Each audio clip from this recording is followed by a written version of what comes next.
Enostavno prideš pred določen problem in če nimaš osnov tega znanja, potem tam obstaneš.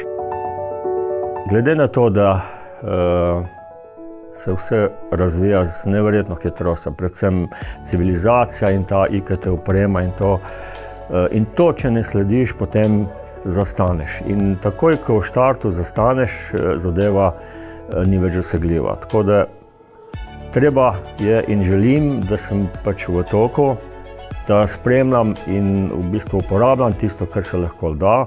Jaz nimam ambicij, da se naučim vsega, pa da znam vsega.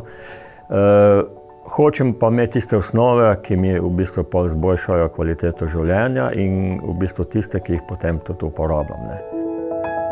Ta vprašalnik je bil zelo zanimiv in v bistvu šel sem prav z namenom, da ugotovim, kje v bistvu sem.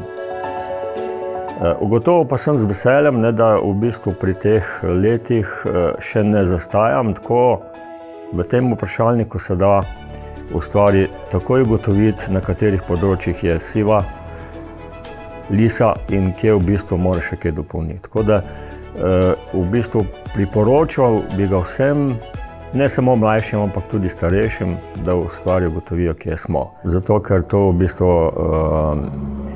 krepi in izboljša kvaliteto življenja.